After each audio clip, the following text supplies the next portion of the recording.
Hello नमस्कार साथियों, स्वागत है आप सभी का एक बार फिर से संडे स्टडी पॉइंट पे। तो साथियों, आज के जो टॉपिक लेकर आए हैं आपके लिए, हरियाणा जी की सीरीज जो हमारी चल रही है उसकी 103 नंबर की क्लास है। इससे पहले हमारी 102 क्लास अपलोड हो चुकी है और सभी विषय पर अलग अलग वीडियो भी अपलोड हो चुकी हैं।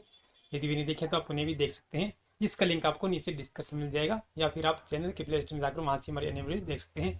तो साथियों, जो हमारी सिलेक्शन वाला जी के जो है चल रही है क्लास, ये ग्राम सचिव, पटवार, कलरक, हरियाणा पुलिस या अन्य कोई भी परीक्षा हो, जैसे एचएससी के द्वारा ली जाने वाली परीक्षाएं या सीईटी या एचसीएस, एचपीएससी या ए ग्रेड से लेकर डी ग्रेड तक की सभी परीक्षाओं के लिए बहुत ही महत्वपूर्ण क्लास है। तो वीडियो को लाइक और शेयर जरूर कर दीजिएगा और चैनल पर नए हैं और अभी तक आपने हमारे YouTube channel Sunday study point को सब्सक्राइब नहीं किया है तो जल्दी से कर लीजिएगा। साथ में बेल आइकन को प्रेस कर लीजिए, क्योंकि जब भी हमारी अगली वीडियोज अपलोड होती हैं उसकी सूचना आपको समय पर मिलती रहे। तो साथियों, ये हमारी हरियाणा सामान्य ज्ञान की क्लास है। तो चलिए साथियों, चलते हैं आज के जो हमारा पहला प्रश्न है जो आपकी स्क्रीन पर आ गया है कि हरियाणा के प्रसिद्ध खिलाड़ी बलवंत सगवाल का संबंध किस खेल से है? मुक्केबाजी, कुश्ती, एथलीट या वॉलीबॉल? हरियाणा के प्रसिद्ध खिलाड़ी बलवंत सगवाल का संबंध किस खेल से है? इसका सही आंसर क्या हो जाएगा साथियों? आप भी सभी अपने आंसर दें, कमेंट करें हमें।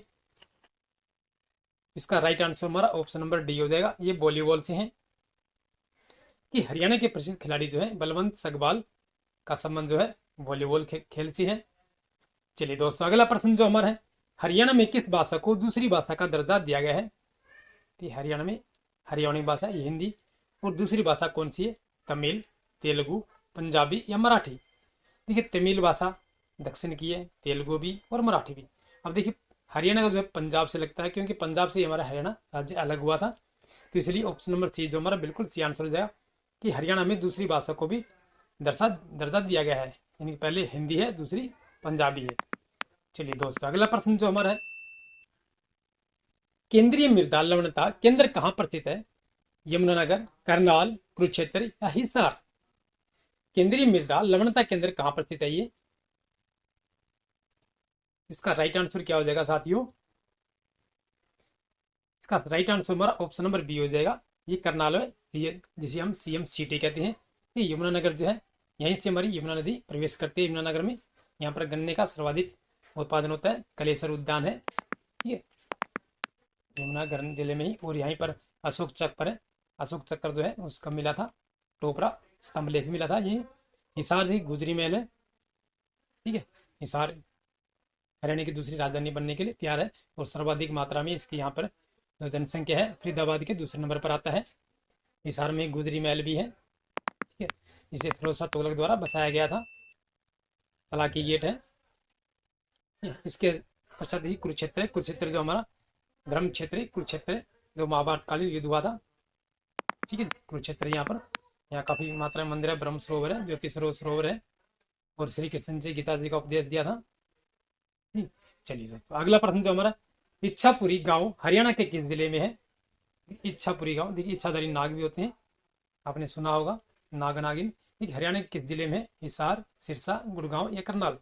इच्छापुरी गांव जो है किस जिले में आता है ये गुड़गांव जिले में आता है। ऑप्शन नंबर सी जो हमारा सही आंसर है, जिसे साइबर सिटी कहा जाता है गुड़गांव को। ये सिरसा है, ठीक है, सबसे बड़ा जिला हमारा। करनाल सीएम सिटी कहलाता है। हिसार काफी जनसंख्या मात्रा में दूसरे नंबर पर आता है ये। चलिए दोस्तों, अगला प्रश्न जो हमारा, हर रविवार राहगिरी दिवस हरियाणा के किस जिले में मनाया जाता है? हर रविवार यानी कि प्रत्येक संडे को राहगिरी दिवस हरियाणा के किस जिले में मनाया जाता है? गुड़गांव, फरीदाबाद, अंबाला या रोहतक?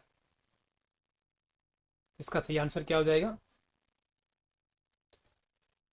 ये गुड़गांव मनाया जाता है। ये ऑप्शन नंबर फर्स्ट हमारा सही आंसर है, जिसे हम साइबर सिटी कहते हैं।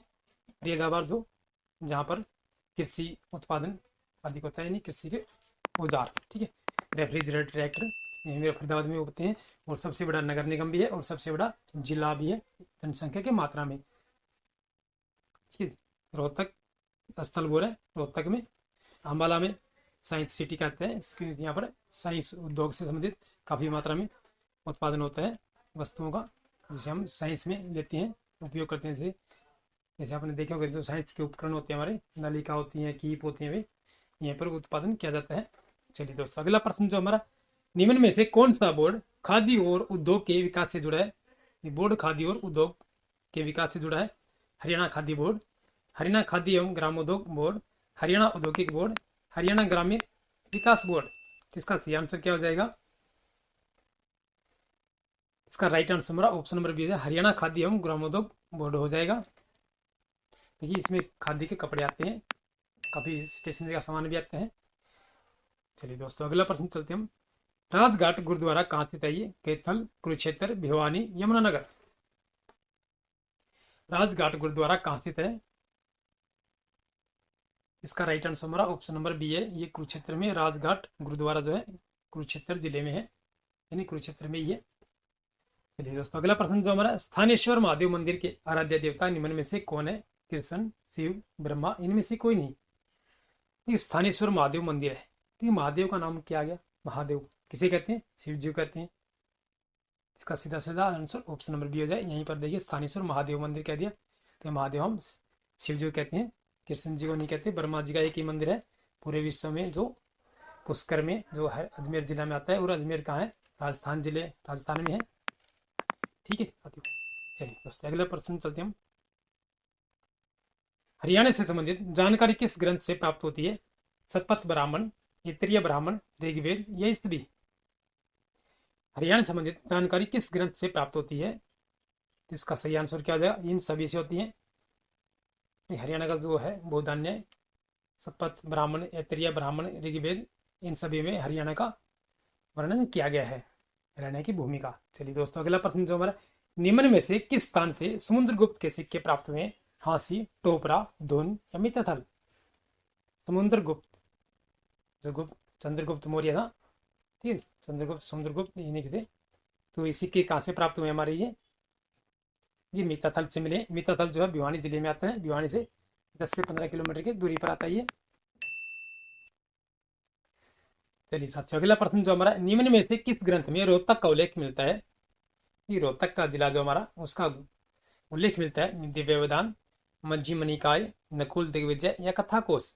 ठीक, रोहतक में स्थलबोध है जिसे चौरंगीनाथ द्वारा स्थापित किया गया है। स्थलबोध चौरंगीनाथ जो है गोरखनाथ के चेले थे, ये 9 नाथों में गिने जाते हैं चौरंगीनाथ। तो इसमें से किसमें था ये? इसका वर्णन जो है ठीक नकुल दिग्विजय में है, ये महाभारत कालीन है, उल्लेख मिलता है इसमें नकुल दिग्विजय में, और इसी में रोहतक का उल्लेख किया गया है। चलिए दोस्तों अगला प्रश्न जो हमारा, हरियाणा क्षेत्र के किस काल की सभ्यता को शीशवाल सभ्यता कहा जाता है? पूर्व पाषाण काल, नव पाषाण काल, हड़प्पा काल या वैदिक काल। हरियाणा क्षेत्र किस काल की सभ्यता को शीशवाल सभ्यता कहते हैं? देखिए शीशवाल जो है ये हिसार जिले में आता है, और ये आदमपुर के नजदीक पड़ता है। शीशवाल गांव है ये शीशवाल जो ये नदी निकलती है, देखिए जो घग्गर नदी है, ये हमारी हनुमानगढ़ जिले में थे, और हनुमानगढ़ के नजदीकी रंग महल की सभ्यता है जो हड़प्पा सभ्यता से पहली मानी जाती है। वहाँ पर वस्त्र की इत्यादि के भी अवशेष मिले हैं, जो ये घग्गर नदी के किनारे किनारे, यानी कि सरस्वती नदी उधर से भी गुजरती थी, उसके किनारे किनारे ये सभ्यता विकसित हुई थी हड़प्पा काल से, और हड़प्पा काल से भी अलग अलग मिले हैं।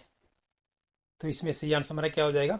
ये नव पाषाण काल के यहाँ पर मिले हमें, यानी नव पाषाण काल जब मनुष्य का जन्म हुआ था, यानी कि मनुष्य बढ़ रहा था नव पाषाण काल में, जहाँ उस समय पत्थरों का से औजार रखते थे ये रहने के लिए, कपड़े या झोपड़ियाँ तैरने, लेकिन उन्होंने अग्नि का, जिससे अग्नि का वो कर लिया था आविष्कार। ठीक है साथियों, उस समय नव पाषाण कहलाते हैं। चलिए दोस्तों अगला प्रश्न चलते हैं हम, कि सेंधव स्थल भगवानपुर हरियाणा के किस जिले में है? ये सेंधव स्थल है ये, यानी कि सिंधु घाटी सभ्यता स्थल है। भगवानपुर हरियाणा के किस जिले में है? कुरुक्षेत्र, जींद, बल्लभगढ़ या नारनौल। ये कुरुक्षेत्र में सेंधव स्थल जो है ये हड़प्पा कालीन स्थल है, हड़प्पा सभ्यता संबंधित है ये। चलिए दोस्तों अगला प्रश्न चलते हैं हम, किस ग्रंथ के अनुसार प्रभाकर वर्धन की मृत्यु होने पर रानी यशोमती राजा की चिता में स्वयं को समर्पित कर सती हो गई? मेघदूत, हर्षचरित्रम, मालविका अग्निमित्रम, राजतरंगिणी। इसका राइट आंसर क्या हो जाएगा? किस ग्रंथ के अनुसार प्रभाकर वर्धन की मृत्यु होने पर रानी यशोमती राजा की चिता में स्वयं को समर्पित कर सती हो गई थी? किसमें वर्णन है इसका? ये हर्षचरित्र में, और हर्षचरित्र जो है ये बाणभट्ट द्वारा लिखित गई है।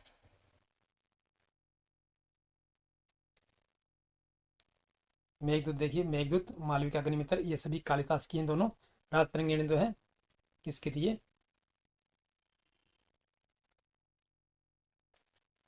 देखिए ये यात्री था एक राजतरंगी ने जिसने लिखी है। सॉरी दोस्तों, भूल गया हूँ नाम। ठीक है, चलिए कोई बात नहीं, अगली क्लास में आपको बता देंगे राजतरंगिणी किसकी थी। चलिए, शरफाबाद का वर्तमान में किस नाम से जाना जाता है? पानीपत, झज्जर, बहादुरगढ़ या पेहुआ? शरफाबाद जो है, जिसका नाम जो अब है वर्तमान में क्या नाम है, जिसे पहले शराफाबाद कहा जाते हैं, ये बहादुरगढ़ को कहा जाता था। शराफाबाद जो है ऑप्शन नंबर सी जो हमारा बिल्कुल सही आंसर रहेगा। और शराफा और बहादुरगढ़ जो है, यहाँ पर काफ़ी मात्रा में उद्योग लगे हुए हैं, इसी उद्योग सिटी के नाम से जाना जाने लगा है कि यहाँ पर काफ़ी मात्रा में उद्योग लगने लगे हैं। सबसे अधिक उद्योग दिल्ली के आसपास ही देखिए, बहादुरगढ़ हो गया, फरीदाबाद, गुड़गांव, रेवाड़ी, इन जिलों में बहुत अधिक मात्रा में उद्योग लगे हुए हैं। चलिए दोस्तों, अगला प्रश्न जो है, कांग्रेस के नागपुर में हुए वार्षिक अधिवेशन में हरियाणा प्रांत का प्रतिनिधित्व किसने किया था? सरदार बूटा सिंह, लाला उग्रसेन, बाबू श्यामलाल या पंडित नेकीराम शर्मा? ये कांग्रेस का अधिवेशन हुआ था नागपुर में। ये वार्षिक अधिवेशन साल में एक बार होता है। तो इसका हरियाणा प्रांत की तरफ से, यानी कि हरियाणा राज्य की तरफ से प्रतिनिधित्व जो है किसने किया था हरियाणा का? इसका सही आंसर हमारा लाला उग्रसेन है। ये ऑप्शन नंबर बी जो हमारा सही आंसर हो जाएगा। चलिए दोस्तों, अगला प्रश्न जो हमारा है, हरियाणा में 1 जुलाई 1996 से शराबबंदी कानून लागू किया गया। तो यह कानून कब समाप्त किया गया?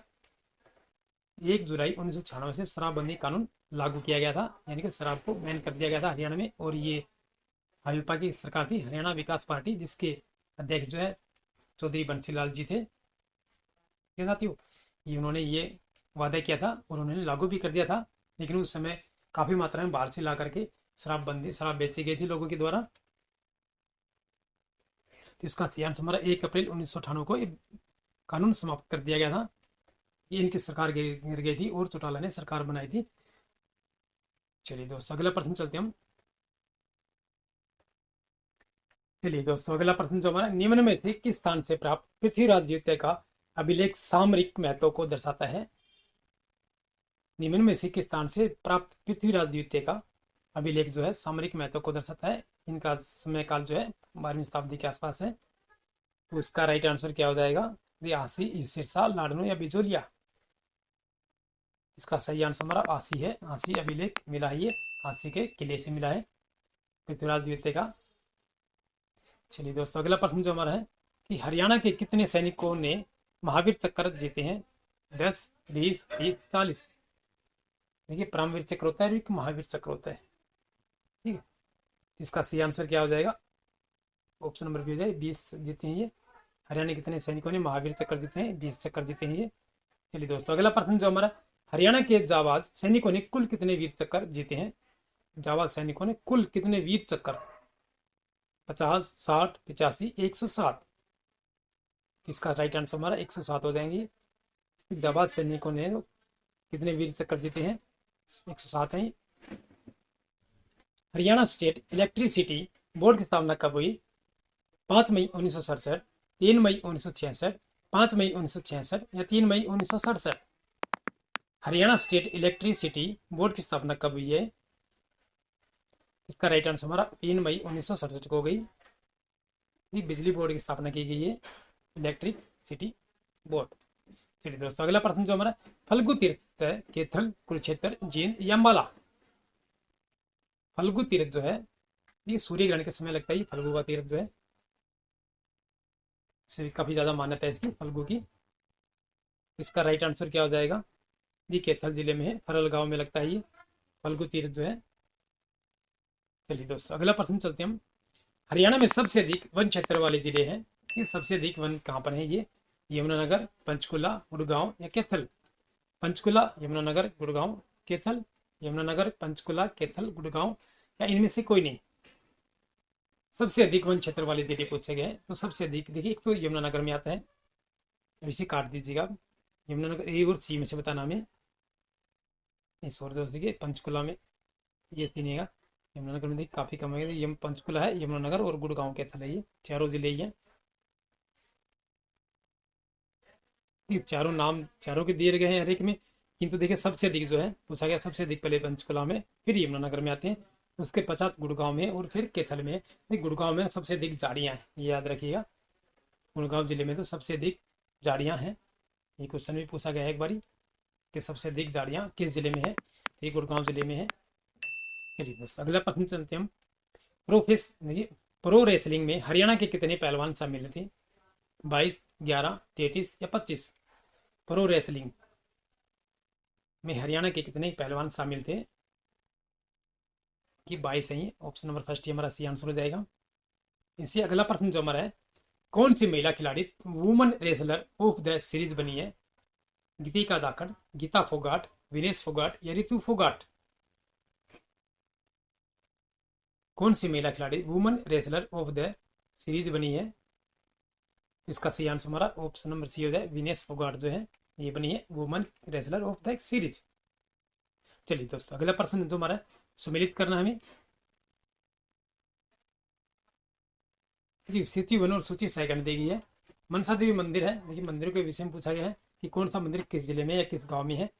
मनसा देवी मंदिर जो है जज्जर बेरी, भीमेश्वरी देवी मंदिर रेवाड़ी, घंटेश्वर मंदिर यमुनानगर, चिट्टा मंदिर चंडीगढ़। तो सही आंसर क्या हो जाएगा? देखिए आपको कोई भी यदि इनमें से एक भी आता है तो आप इसका आंसर सटीक लगा सकते हैं साथियों। ठीक है, जैसे मनसा देवी मंदिर जो है देखिए चंडीगढ़ में है। ठीक है साथियों, अब देखिए इसे काट दीजिए और इसे काट दीजिए आप दोनों को।